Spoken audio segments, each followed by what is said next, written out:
di samping G20. Peluang apa yang bisa dilihat ke depan? Sementara pandemi masih belum kita tahu kapan akan berakhir. Nah, strategi apa yang harus dilakukan nih untuk membantu mereka? Ya wajar kan, mereka sudah kehilangan segalanya. Dan mereka perlu diselamatkan. Tourism business is a very sensitive business atau fragile business. Sangat rentan terhadap isu.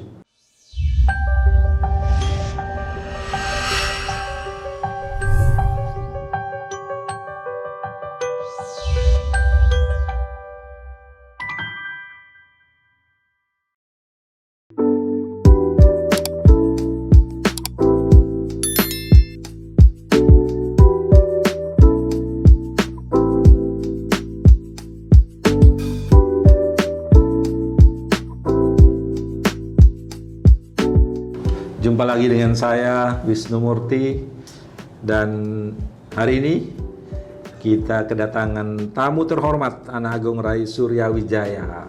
Selamat datang, Agung Rai. Ya, Om Swastiastu. Swastiastu. Senang kabarnya ya. Baik, ya, sekarang sehat. Nah, apa kesibukannya Pak Agung Rai sekarang ini? Ya, masih sibuk kita menyusun tentang strategi percepatan pemulihan pariwisata dan untuk bangkitnya ekonomi Bali ini. Wah, keren. Karena ya. di tim percepatan, saya selaku wakil ketua di bidang pariwisata khususnya. Ya. Apa saja yang dikerjakan dalam mempercepat proses pariwisata yang 2 tahun ini mengalami keterpurukan? Saat ini kita selalu melakukan komunikasi dan koordinasi baik dengan teman-teman komponen pariwisata dan juga tentu dengan pemerintah, baik pemerintah kabupaten, kota dan pemerintah provinsi Bali juga pemerintah pusat.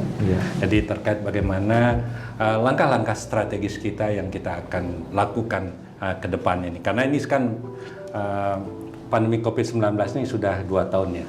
2 tahun waktu yang tidak kecil ya, waktu yang tidak pendek. Dan dalam perjalanan 2 tahun, satu persatu ini sudah mengalami keterpurukan. Strategi apa yang disusun untuk mengembalikan pariwisata kita ini? Pertama ya kita apresiasi bahwa pemerintah telah berhasil ya mengendalikan pandemi COVID-19 ini dan kasus positifnya sudah terkendali lah.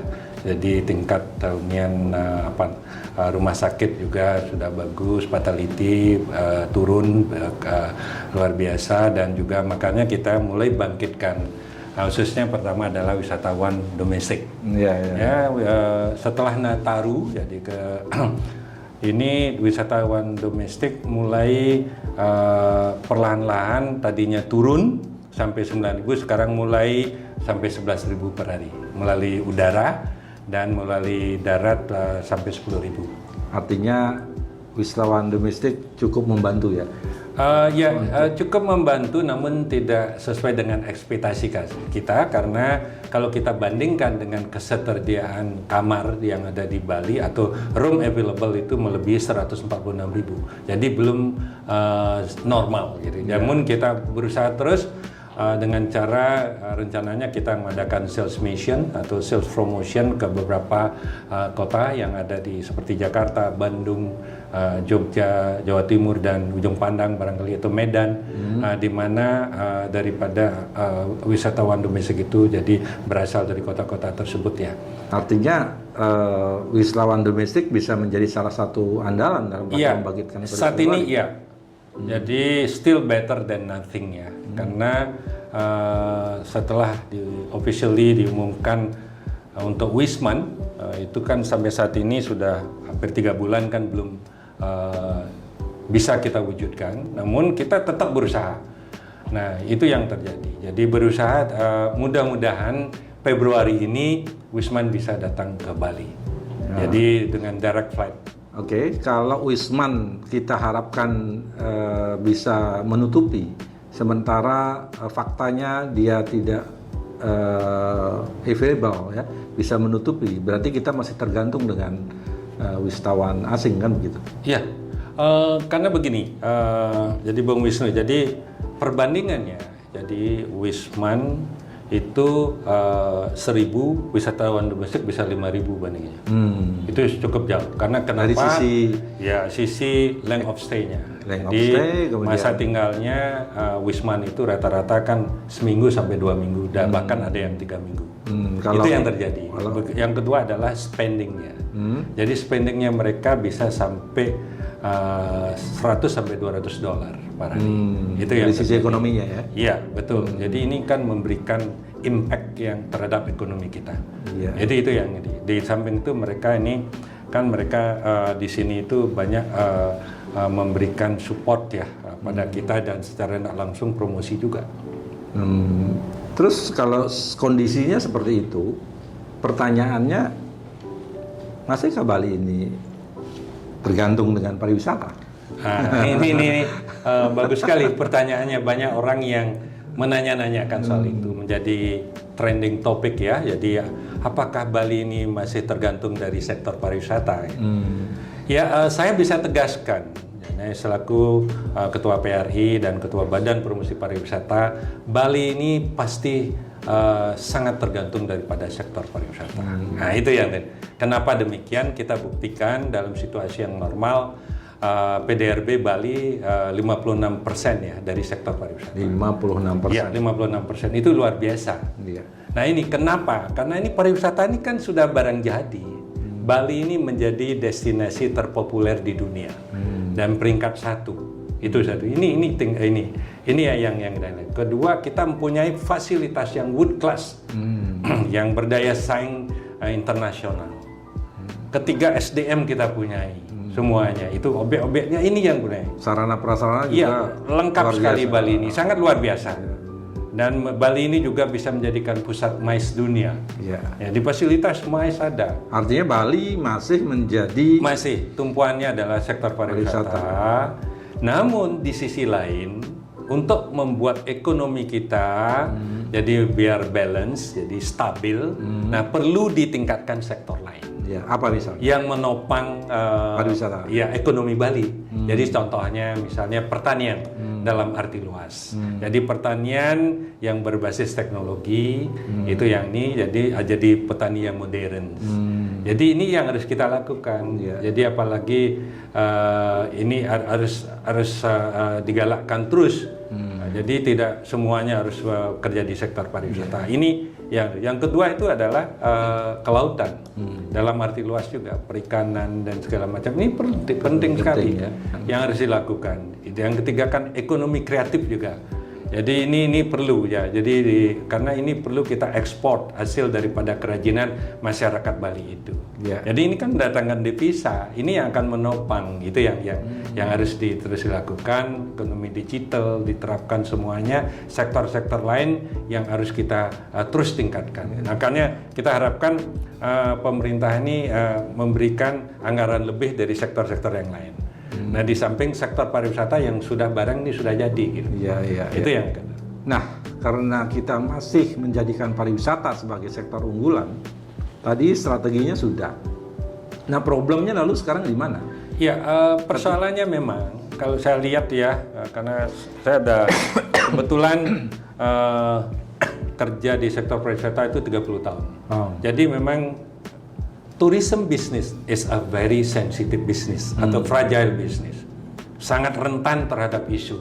Pertama adalah isu keamanan. Misalnya terjadi bom, orang akan takut datang. Itu riot atau rusuh, takut datang. Nah, kedua isu kesehatan. Ya, seperti saat ini pandemi kan agak mereka worry kan. Nah, itu yang terjadi. Nah, yang ketiga adalah bencana alam. Misalnya erupsi gunung atau banjir, tsunami, itu yang mereka takutkan. Ini rentan sekali. Itu yang terjadi. Ya, maka dari itulah harus kita tingkatkan sektor lain. Jangan sampai ini kan pandemi COVID-19 ini menjadi pembelajaran yang sangat luar biasa buat kita. Buat kita ya. Ya, untuk kedepannya menata ekonomi Bali itu biar jangan sampai terpuruk. Kita lihat contohnya saat ini kan Bali itu paling terpuruk dari 34 provinsi.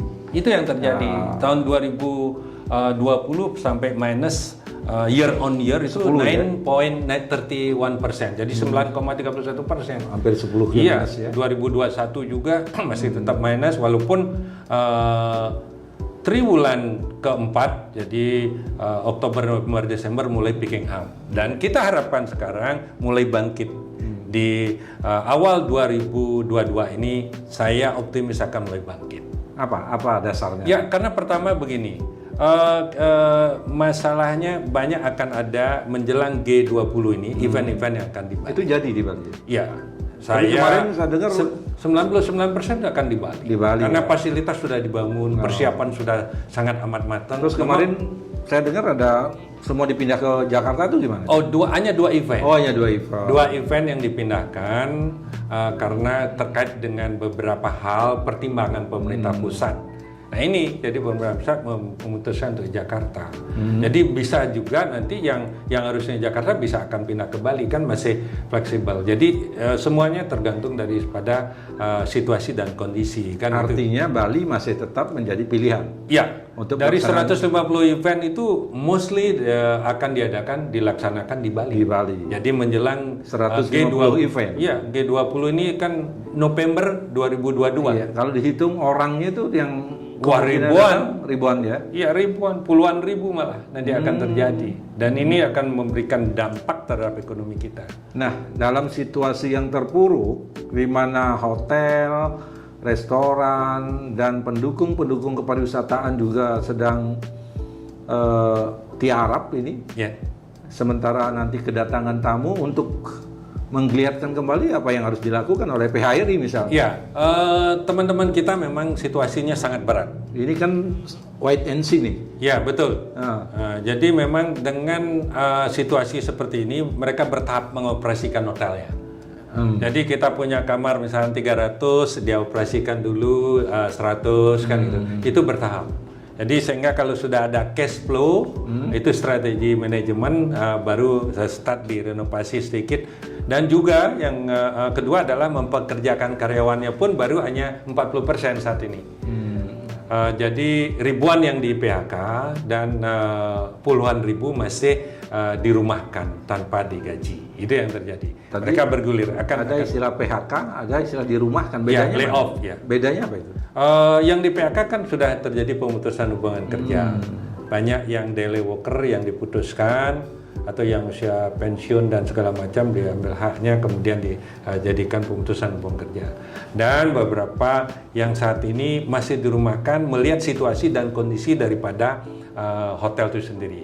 Karena tingkat hunian saat ini 25% sampai 30%, ya automatically karyawannya pun baru dikerjakan sekitar 40%. Nah, nanti tiba-tiba diuruk oleh tamu yang datang begitu banyak, apa yang harus dilakukan? Kalau soal tamu itu memang ada rencana pemerintah ini. Jadi hasil rakornya tadi malam ya. Jadi semua kementerian dan banyak juga asosiasi yang diundang, memang ada rencana segera membuka direct flight ke Bali ini. Mudah-mudahan Februari ini bisa direalisasikan. Itu dari mana?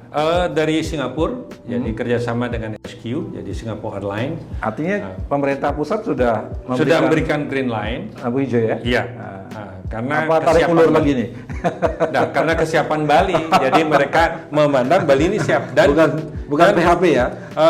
Saya lihat tidak PHP. Jadi ini serius. Karena kita sudah ketemu dengan Pak Menkumham terkait dengan tantangan-tantangan kita di bidang kebijakan beliau mengenai visa kan, segala macam, dan dengan kementerian Pak Sandiaga Uno dan juga Pak Menko sudah dilaporkan juga, dan kita sudah bersurat. Artinya di tingkat pusat sebagaimana pernah kita diskusikan, ya. Ini beliau sudah aware ya, jadi sudah sadar bahwa Bali itu betul-betul bleeding.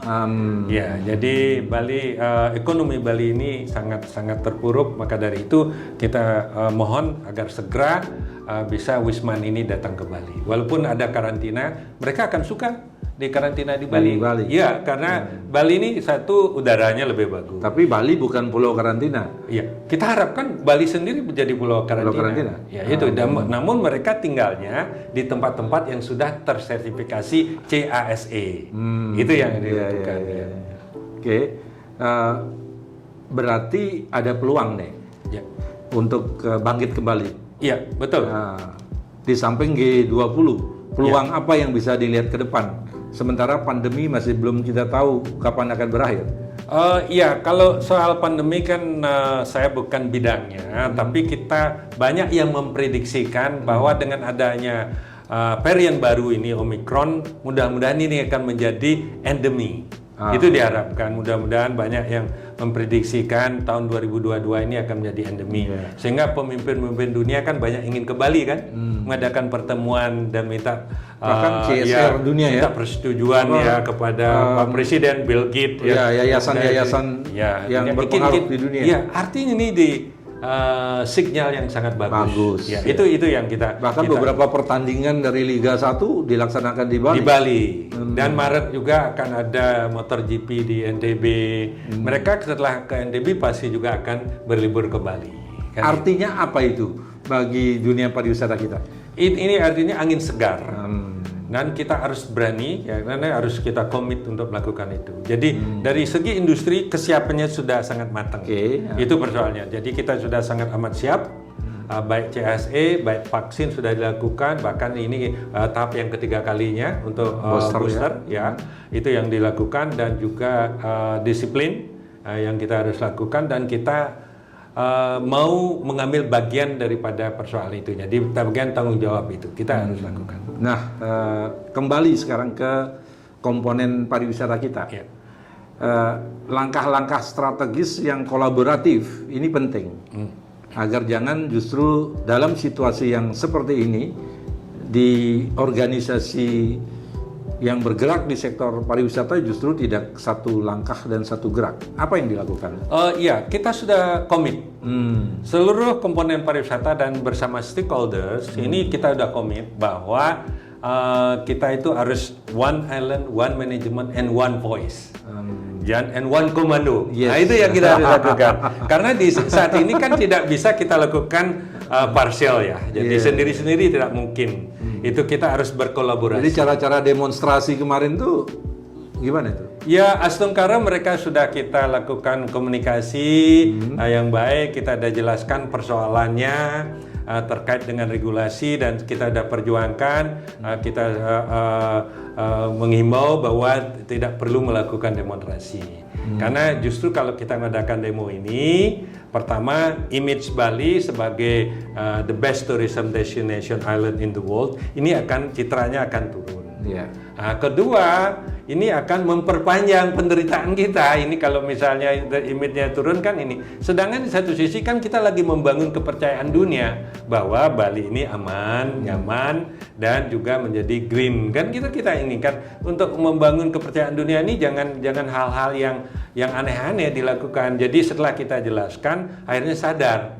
Nah, memang kita paham bahwa mereka dalam keadaan yang tertekan saat ini, terutama ekonominya sangat-sangat tertekan karena situasinya sudah untuk kalau sakit membayar dokter aja nggak akan mampu dan segala macam. Ini yang membayar uang sekolah anak juga nggak bisa kan, pasti tertekan siapapun. Dan kita paham, termasuk kita di pengusaha sendiri sangat tertekan.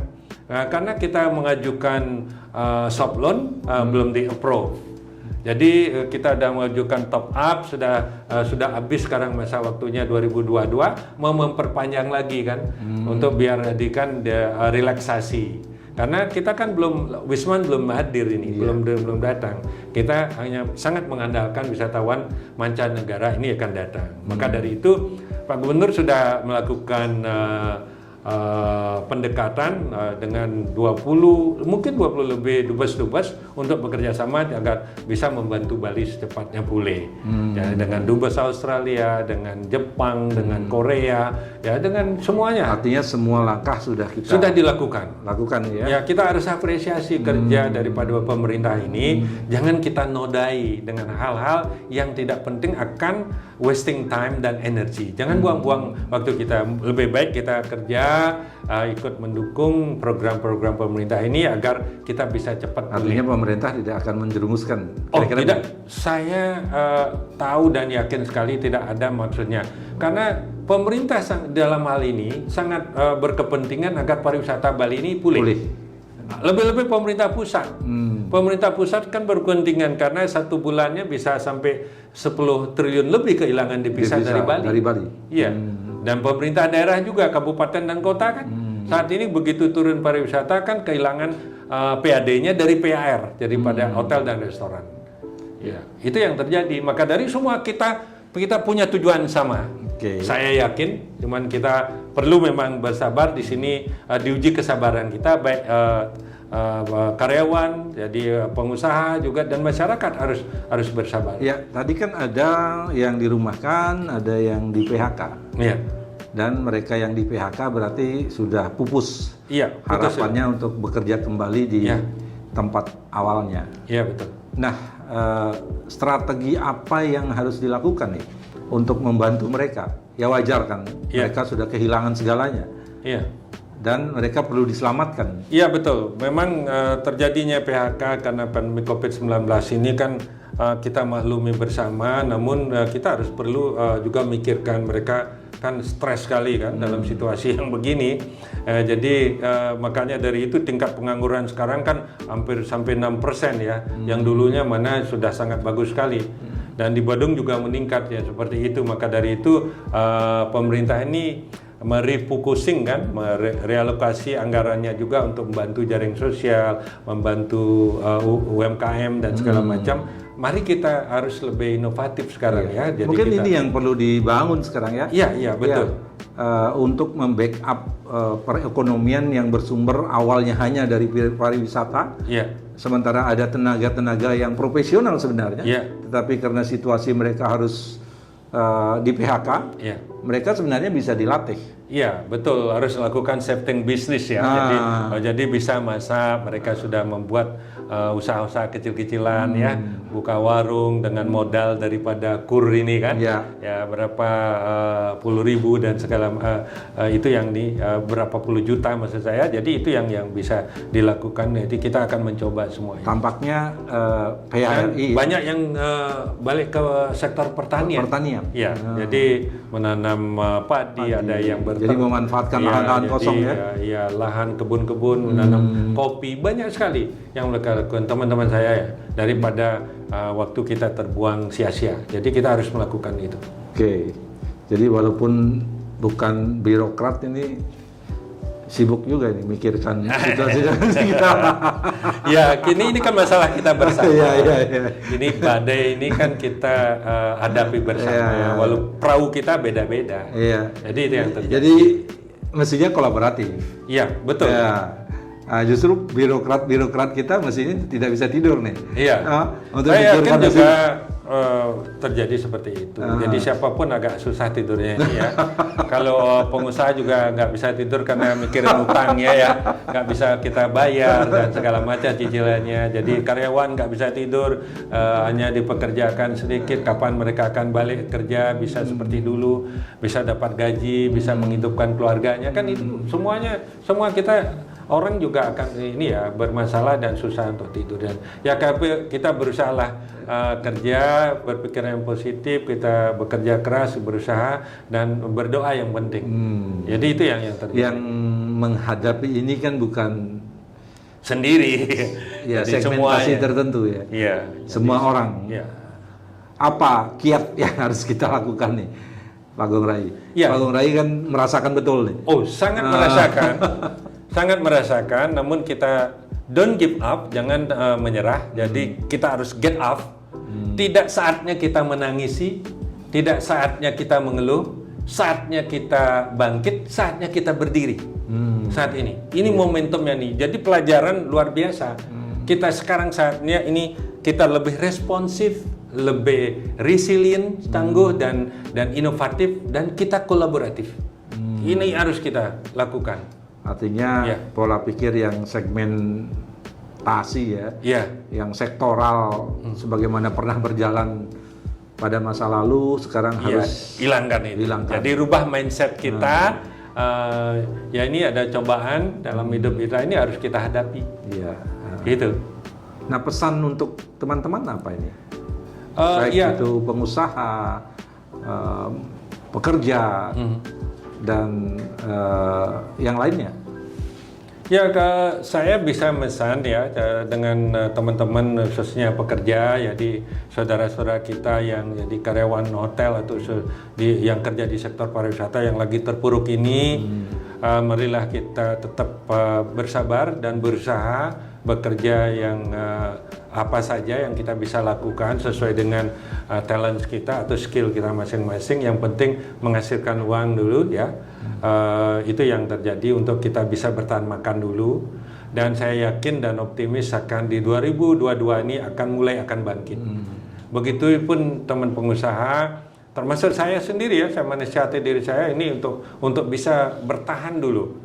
Bertahan dulu lagi sebentar lagi, mudah-mudahan bisa cepat pulih situasinya, dan pemerintah sedang berjuang memang ke pusat untuk mendapatkan soft loan, namun saat ini 2022 itu masih agak sulit. Maka dari itu bagaimana kita bisa melakukan efisiensi dan strategi-strategi ke depannya, kita buka pelan-pelan usaha kita, jadi mudah-mudahan bisa survive lah, itu yang kita harus lakukan. Jadi memang tidak mudah menghadapi banyak sekali yang stres, dan teman-teman API dapat informasi saya lebih dari 40 sudah meninggal. Karena sama sekali tidak ada wisatawan asing yang datang, jadi tidak memerlukan guide. Jadi kan mereka kalau tidak ada tamu, tidak dapat guide fee kan, bagaimana untuk hidup, apalagi untuk bayar kos, apalagi ada cicilan-cicilan yang lain, ini berat sekali memang. Tidak gampang menghadapi ini, namun kita tahu ini ya badai ini pasti akan berlalu. Itu yang kita harapkan. Yang terpenting menurut Gong Ray, Bali masih menjadi mutiara ya untuk pariwisata dunia. Betul, sampai saat ini Bali ini masih menjadi the most favorite tourism destination. Banyak yang ingin bermimpi ke Bali, banyak yang ingin berlibur, banyak yang ingin bekerja dari Bali maupun perusahaannya di luar negeri. Nah, ini yang akan kita lakukan. Jadi memang kita mundur selangkah, kita akan melompat segera nanti. Kita harapkan 2023 ini bisa recovery, 2024 bisa menjadi pemantapan ekonomi Bali. Jadi kita harus kolaborasi terus. Kolaborasi, dan pemerintah pusat per hari ini sudah melakukan apa? Pemerintah pusat sudah memberikan sinyal ya, jadi untuk pembukaan wisatawan mancanegara dengan menyederhanakan regulasinya. Jadi kalau ini regulasi ini sudah bisa match dengan requirement daripada wisatawan itu, animo masyarakat dunia khususnya berwisata ke Bali masih besar. Jadi ini langkah ini harus memang perlu breakthrough, langkah berani. Jadi ini hidupnya harus begitu. Life is not about waiting the storm to pass. Dan semua ada resiko. Jadi harus kita learning. Jadi itu yang harus dilakukan. Wah, menarik sekali Pak Gong Ray. Oke Pak Gong Ray, sebagai closing statement nih, apa yang bisa kita maknai dari musibah yang 2 tahun ini kita alami, khususnya di dunia pariwisata? Ya, terima kasih. Jadi pariwisata ini adalah anugerah daripada Yang Widi, Tuhan Yang Maha Esa. Jadi kita harus pelihara dengan baik, khususnya terkait dengan tradisi, budaya kita, alam kita ya. Sesuai dengan konsep Nangun Satkerti Logo Bali ini luar biasa ya. Ini adalah anugerah Ida Betaro yang kita harus pelihara, dan tentu kalau kita sudah pelihara dengan baik ya, saya yakin pasti akan ada manfaatnya buat masyarakat Bali dan masyarakat yang lain juga yang tinggal di Bali, dan khususnya untuk perekonomian Bali ke depan ini, sehingga masyarakat kita lebih sejahtera nanti. Jangan putus asa. Jadi itu yang kita harus lakukan, yang harus kita tajamkan kepada masyarakat. Jadi jangan putus asa, yang penting kita berusaha bekerja keras, jadi berkolaborasi terus dan untuk membangun pariwisata ini lebih baik ke depannya. Bali tetap menjadi mutiara, ya betul, bagi pariwisata dunia, dan ini adalah anugerah yang harus kita jaga. Kita punya tradisi, kita punya budaya, kita punya alam, dan kita punya masyarakat yang religius. Dan tentu ini juga menjadi tanggung jawab moral kita, termasuk para pelaku pariwisata, entah itu orang lokal maupun bukan orang lokal yang berusaha di Bali. Tanpa terasa waktu kita harus kita akhiri, dan tentu satu hal yang bisa kita petik dari ngobrol-ngobrol hari ini, Bali masih tetap menjadi mutiaranya pariwisata dunia. Betul. Dan tentu masyarakat Bali tidak hanya mengandalkan pariwisata, Ya. perlu ada sektor-sektor lain yang harus kita gerakkan ditingkatkan. sehingga ini bisa menstabilkan paling tidak ekonomi Bali ke depan. Ya. Dan tentu kita harus tatap masa depan lebih optimis lagi. Ya. Demikian pemirsa, terima kasih atas perhatiannya dan kita jumpa lagi dalam tema yang lain di Semesta Bali Channel.